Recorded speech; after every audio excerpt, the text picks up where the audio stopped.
할렐루야. 주님이 우리 가운데 함께 하십니다. 오늘 은혜 받으실 하나님의 말씀은 마태복음 9장 16절부터 17절까지 말씀입니다.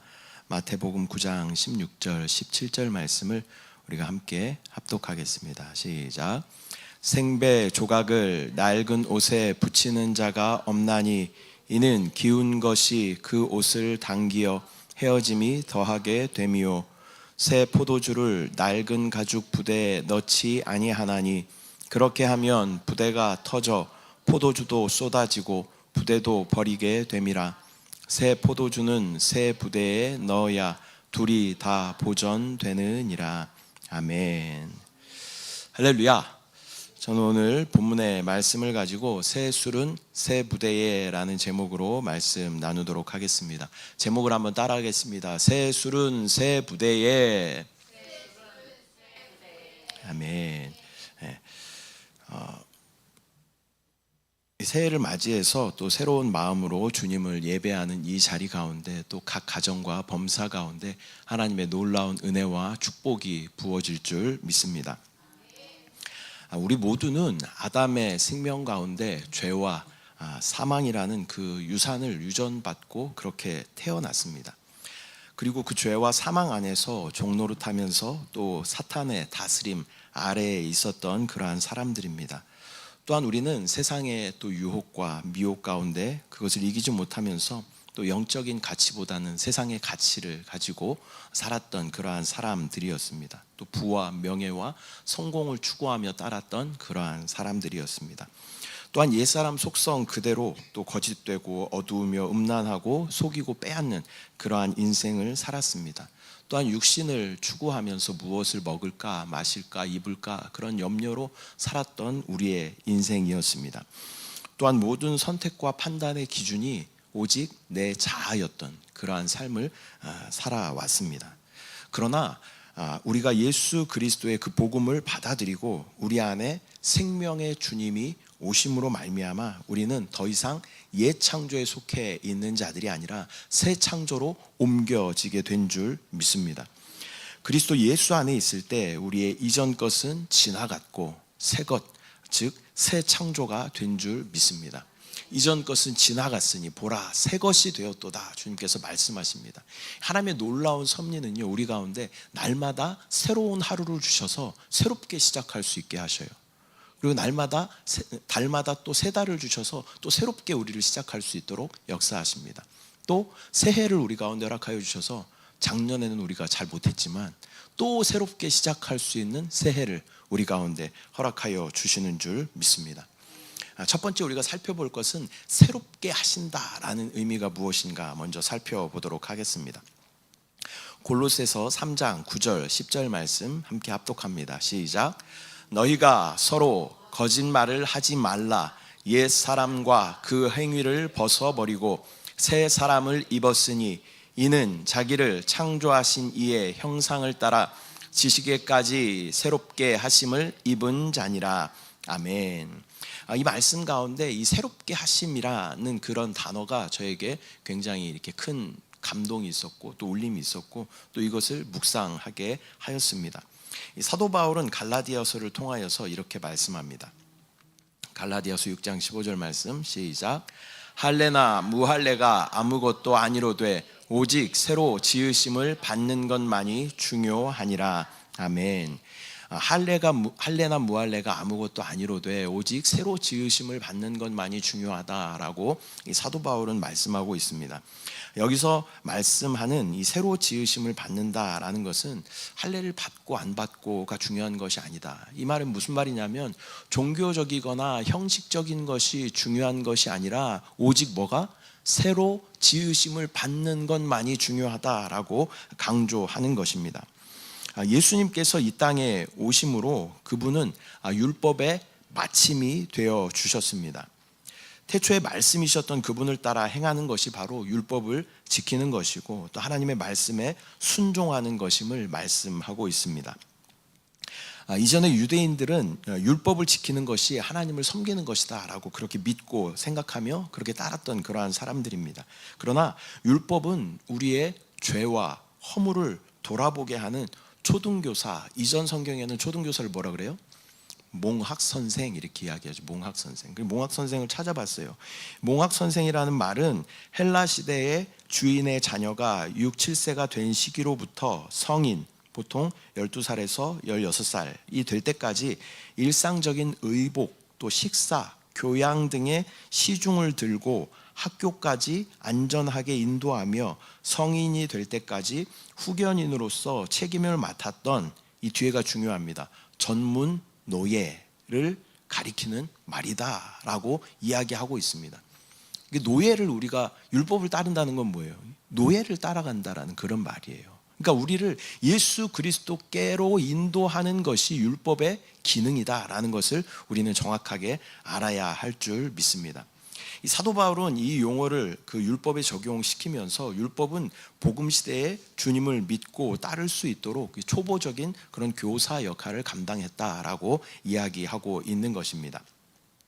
또 갈라디아 3장 24절 25절 말씀 함께 합독합니다. 시작. 이같이 율법이 우리를 그리스도께로 인도하는 초등교사가 되어 우리로 하여금 믿음으로 말미암아 의롭다함을 얻게 하려 함이라. 아멘.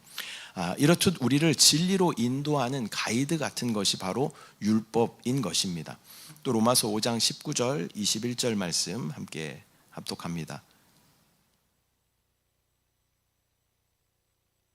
자, 로마서 말씀 합독합니다. 시작. 한 사람이 순종하지 아니함으로 많은 사람이 죄인 된 것 같이 한 사람이 순종하심으로 많은 사람이 의인이 되리라. 율법이 들어온 것은 범죄를 더하게 하려 함이라. 그러나 죄가 더한 곳에 은혜가 더욱 넘쳤나니 이는 죄가 사망 안에서 왕노릇한 것 같이 은혜도 또한 의로 말미암아 왕노릇하여 우리 주 예수 그리스도로 말미암아 영생에 이르게 하려 함이라. 아멘. 20절에 보면요,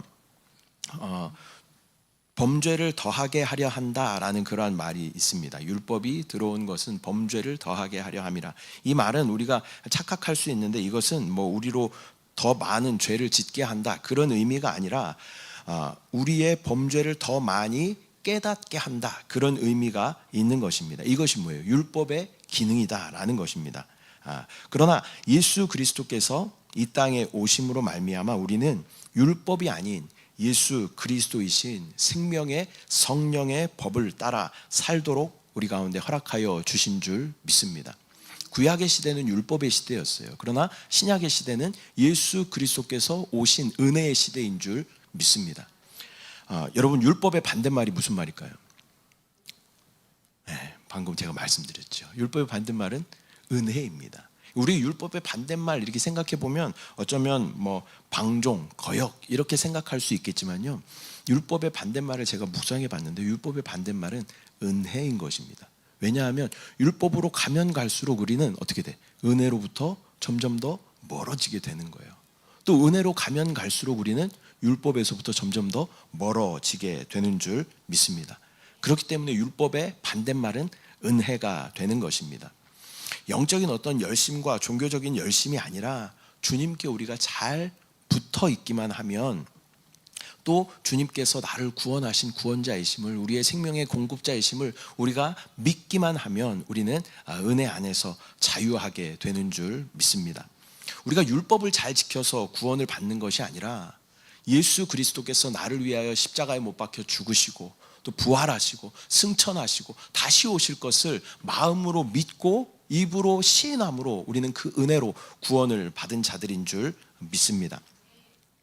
그 당시에 예수님께서 성육신하시고 이 땅 가운데 오셨을 때 예수님을 따라다니는 많은 사람들이 있었어요. 예수님을 제자들도 따라다녔고 또 바리새인들과 사두개인들, 종교 지도자들도 예수님을 따라다녔어요. 그러면서 예수님을 어떻게든 책 잡으려고 하고, 그들의 기준이 뭐였어요? 율법이었어요. 율법. 또 안식일에 왜 이런 일을 행하는가? 왜 세금을 내지 않는가? 막 이러면서 예수님을 어떻게든 책 잡으려고 했던 사람들이 누구예요?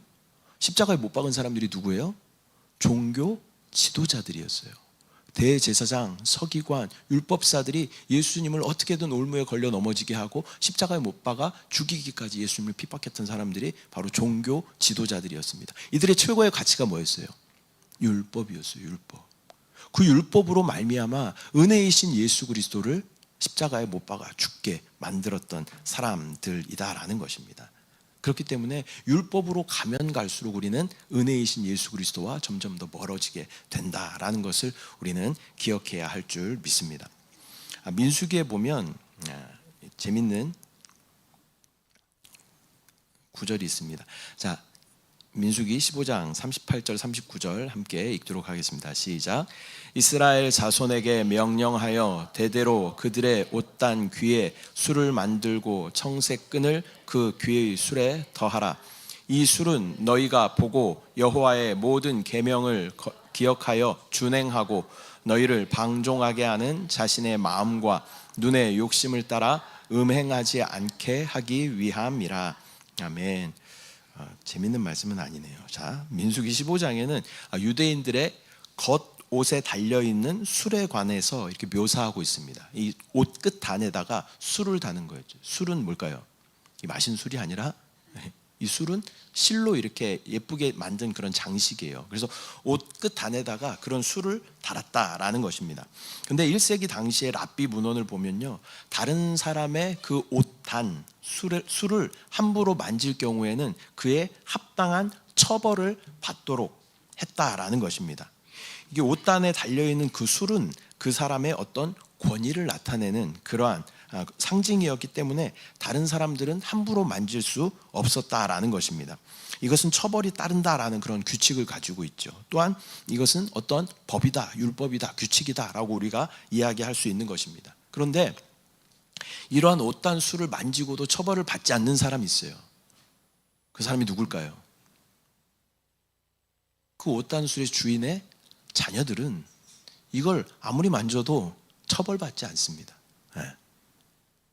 마찬가지로 어떤 할아버지의 이 수염은 어떤 권위와 이런 것을 상징하잖아요. 근데 지나가는 사람이 이 할아버지 수염을 만지면 어떻게 해요? 딱이 맞아요. 네. 근데 누구는 만져도 돼요. 손자 손녀들은 아무리 막 만지고 잡아 뜯고 해도 할아버지는 어떻게 아빠 미소를 지으면서 이 손자 손녀를 바라보는 거죠. 흐뭇하게 바라보는 거예요. 더 이상 우리는 종이 아니라 하나님의 자녀가 된 줄 믿습니다. 더 이상 율법이 우리를 속박하고 속박하는 것이 아니라 이제는 우리 안에 생명으로 오신, 은혜로 오신 생명의 성령의 법이 우리를 이끌어 가게 되는 줄 믿습니다. 새 술은 새 부대에 담으라는 말씀은 지난 율법에 우리가 매여서 종교 생활을 하지 말고 이제는 성령 안에 자유함을 누리라라는 그러한 의미가 되는 줄 믿습니다. 2025년도 우리 모두가 새 부대가 되어서 또 늘 새 술 되시는 성령을 충만하게 담아내기를 소망합니다. 또 이미 하나님의 자녀된 우리는 더 이상 율법에 속해 있는 것이 아니라 그 가운데 자유할 수 있는 것입니다. 또 말씀이신 예수 그리스도께서 우리에게 자유를 허락하여 주셨습니다. 주의 영이 계신 곳에 자유가 있다라고 말씀하고 있어요. 주의 영은 뭐예요? 그리스도의 영, 성령이 계신 곳에 자유가 있다라는 거예요. 우리가 성령님과 함께하면 우리 가운데 놀라운 자유가 부어지는 줄 믿습니다. 그렇다면 우리에게 또 다른 어떤 질문이 있을 수 있죠. 그러면 우리가 율법을 무시하고 내 마음대로 그냥 살아도 되는가? 라는 그러한 질문이 우리 가운데 있을 수 있어요.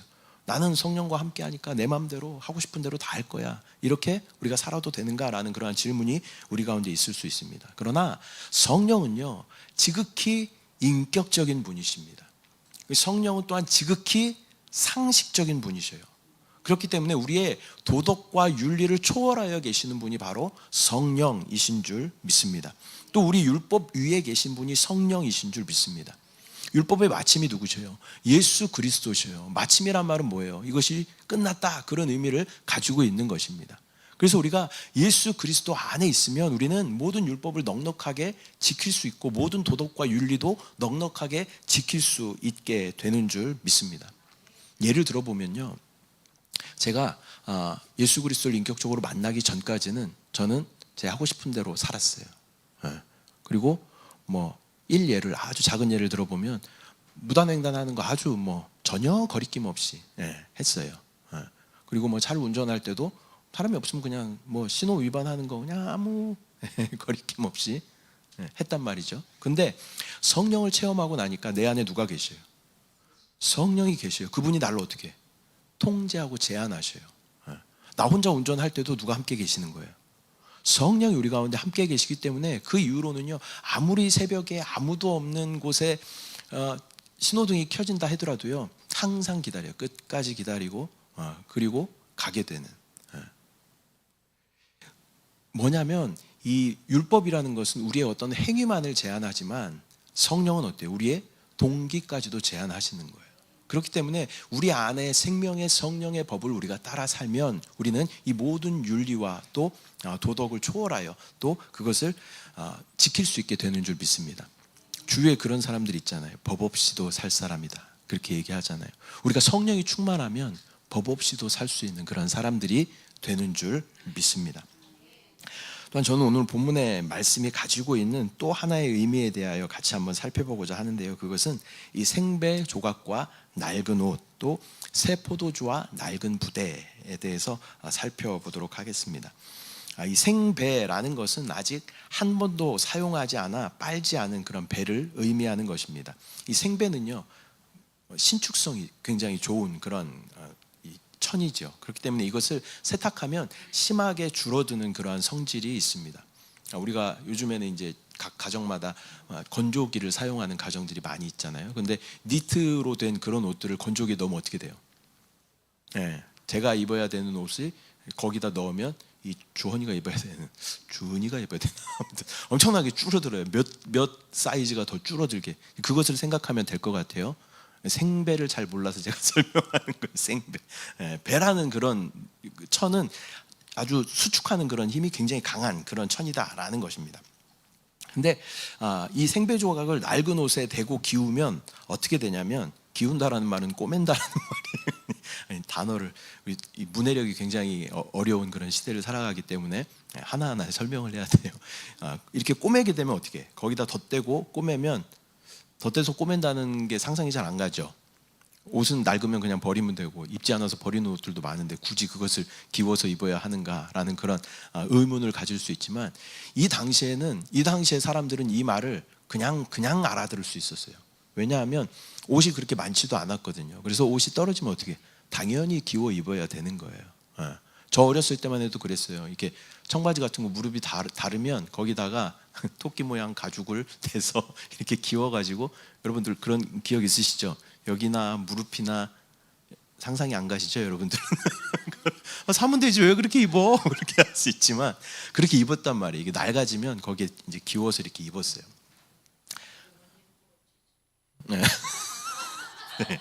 지금은 멀쩡한 옷을 일부러 찢어가지고 입고 다니고 바지 뒤가 막 다 질질 끌려 온 동네를 다 청소하고 다니는 그런 시대를 살아가고 있지만, 예전에는 옷이 뜯어지면 그렇게 기워서 입었단 말이죠. 그래서 예수님께서 이렇게 말씀하신 것을 그들은 정확하게 알 수 있었다라는 거예요. 생배라는 것을 이 낡은 옷에 붙이면 이 생배가 빨게 되면 이 수축하게 되고, 그러면 자연스럽게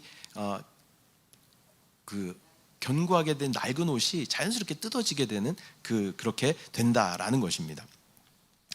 포도주도 마찬가지입니다. 또한 왜 낡은 부대에 새 포도주를 담으면 이것이 터져버리는가? 우리가 매실 엑기스나 아니면 포도주, 저희도 이제 포도주를 담았어요. 그래서 이제 조만간 저희가 담은 포도주로 이제 성찬을 하려고 준비를 하고 있는데, 처음에 이 매실이나 이 과실들을 담으면 어떻게 돼요? 가스가 막 이렇게 나오게 되죠. 그래서 굉장히 팽창이 심하게 되는 것이죠. 그런데 당시에는 보관과 이동을 위해서 이 포도주를 가죽 부대에 보관했다라는 것이죠. 근데 이 새 포도주를 낡은 가죽 부대에 넣게 되면 어떻게 되냐면, 이것이 숙성되고 팽창하게 되어서 그 기압으로 인해서 이 가죽 부대가 터지게 되는 것이에요. 근데 새 포도주를 새 부대에 담았을 때는 어떻게 돼요? 이 새 포도주는 아주 탄력이 있고 말랑말랑한 그런 가죽이란 말이에요. 그래서 이것들이 서로 계속 익어가면서 계속 그 안에서 상호작용을 일으켜지면서 포도주가 익을 때쯤 되면 이 가죽 부대가 아주 단단하게 된다라는 거예요. 딱딱하게 된다라는 거예요. 그래서 이 터져버린다라는 개념은 이 포도주가 낡아서 찢어지고 뭐 이런 개념이 아니라 이게 딱딱해져서 깨진다라고 생각하는 게 훨씬 더 합당한 거예요. 깨진다, 부셔진다, 그런 의미가 더 합당한 거예요. 그렇기 때문에 새 포도주는 낡은 부대에 넣지 않는 것이다 라는 것이죠. 이 말씀에서 우리가 살펴봐야 하는 것은 하나님의 말씀에는 생명이 있습니다. 또 같은 본문을 우리가 같은 성경의 말씀을 우리가 보더라도 하나님께서 계시해 주시는 그 레마의 말씀은 그 안에 영과 혼과 육을 살리는 그러한 새로운 생명으로 충만한 그러한 능력이 있다라는 것입니다. 이것이 바로 날마다 우리에게 부어주시는 그 하나님의 새 포도주인 것입니다. 날마다 이렇게 부어지는 새로운 말씀을 담기 위해서 우리는 그 부대도 날마다 새로워져야 한다라는 것입니다. 낡은 부대와 새 포도주는 어울리지 않습니다. 담을 수조차 없습니다. 담아봤자 견디지 못하고 그것은 곧 터져버리게 된다라는 것입니다. 여러분과 저의 부대의 상태는 어떻습니까? 날마다 생명력이 넘치는 그런 능력의 말씀을 담을 만큼 유연하고 탄력이 있는 그런 부대인가 다시 한번 점검해보는 저와 여러분들 되시기를 소망합니다. 아니면 이미 나의 환경과 나의 생각과 나의 습관과 나의 전통과 나의 관념으로 꽉 짜여져서 무엇을 담을 수 없을 만큼 그렇게 견고해져 버린, 딱딱해져 버린 그러한 부대가 아닌가 다시 한번 점검해보는 첫 2025년 새해 첫 예배가 되시기를 축복합니다.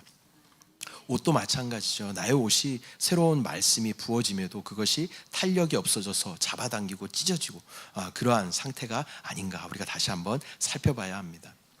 우리 가운데 늘 새로운 생명의 말씀이 부어지고 있는데 우리는 어쩌면 이전에 받았던 그런 은혜만을 나의 어떤 사진첩을 꺼내서 추억의 책장을 넘기는 것처럼 그때는 내가 이랬는데 그때 수련회 때 내가 어떤 성령의 찌릿찌릿한 그런 느낌을 받았었지.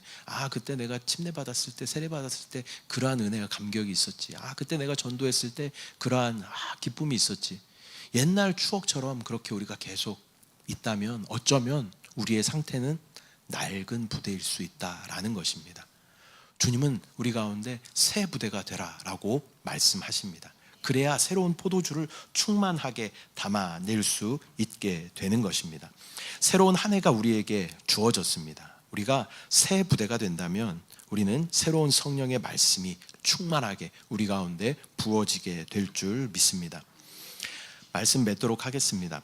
주님은 오늘 본문의 말씀을 통하여서 새 술은 새 부대에 담아야 된다라고 말씀하십니다. 이전에 형식과 율법에 매여서 행하였던 그런 종교적이고 형식적인 그러한 생활과 또 나의 열심으로 행하였던 이 모든 것을 우리는 율법으로 여기고 이제는 내가 은혜의 시대를 살아가고 있는 그리스도인으로서 더 이상 종교적인 형식적인 것에 묶여 있는 것이 아니라 은혜 되신 주 예수 그리스도를 따라 내 안에 생명의 성령의 법을 따라 살아가는 저와 여러분들 되시기를 축복합니다. 이 율법의 반대말은 은혜다라는 것을 우리가 기억하며 은혜라는 말은요 어떤 의미가 있냐면요 내 안에 오신 예수 그리스도라는 그런 의미가 있습니다. 저와 여러분이 하나님의 생명을 누릴 자격이 있습니까? 저와 여러분은 하나님의 생명을 누릴 수 있는 자격이 없는 사람들이에요. 우리 안에 기본적으로 죄와 사망이란 요소들로 꽉 차 있었던 그러한 사람들입니다. 그러나 은혜이신 예수 그리스도께서 저와 여러분을 위하여 피 흘려 죽으심으로 말미암아 우리의 죄를 청산하여 주셨고 예수님 십자가에서 요한복음 내 6번째 뭐라고 말씀하셔요? 다 이루었다라고 말씀하셔요. 이 말은 무슨 말이에요? 내가 다 갚았다 그런 의미가 있는 것이에요. 너의 모든 죄값을 나의 피로 다 갚았다라고 말씀하시면서 죄 가운데 있었던 우리 가운데 정결함을 허락하여 주시고 더러움 가운데 있었던 우리를 깨끗하게 하셔서 우리 안에 실제로 오셔서 우리의 생명이 되어주시겠다라는 것이 주님의 의도입니다. 또 주님이 오실 때는 우리 안에 주님의 법도 함께 온다라는 것이에요. 그 법이 뭐예요? 생명의 성령의 법인 줄 믿습니다. 더 이상 옛사람 가운데 옛 창조 가운데 속해 있었던 우리의 형식과 또 우리의 습관과 우리의 모든 전통을 다 내려놓고 이제는 우리 안에 날마다 새로우신 생명의 성령의 법을 따라 우리가 살아낼 때 우리는 그 새 포도주를 충만하게 담아낼 수 있게 되는 줄 믿습니다. 나의 부대가, 이 부대가 지금 견고하여지고 딱딱해져서 그 새 포도주를 담아낼 수 없는 그러한 상태는 아닌지 다시 한번 점검하는 저와 여러분들 되시기를 축복합니다. 지금 우리는 새 포도주의 홍수의 시대를 살고 있어요. 예전에는 어때요? 구약의 시대에는, 예수님 시대도 마찬가지지만 성경을 하나 읽으려면 어떻게 해야 돼요? 성경이 집집마다 있는 것도 아니에요. 어디 가지고 있는데 가서 두루마리를 가져다가 그것을 쫙 펼쳐놓고 또 뭐 성경 전체가 기록되어 있는 것도 아니죠. 한 장 읽고 또 바꿔가서 또 읽고 그런 시대를 살았단 말이죠. 그러나 우리는 지금 은혜의 시대를 살아가면서 이것만 들고 다니면 이 안에 다 있어요. 다 있어. 성경이 버전별로 다 있어요. 개역 한글, 개역 개정, 우리말, 쉬운 성경, 뭐 공동 번역 다 있어요. 다 있어요. 영어 성경, 히브리어 뭐 다 있습니다. 마음만 먹으면 얼마든지 그 말씀 가운데 주님을 우리 가운데 받아들일 수 있는 그러한 시대를 살아가고 있다는 거예요.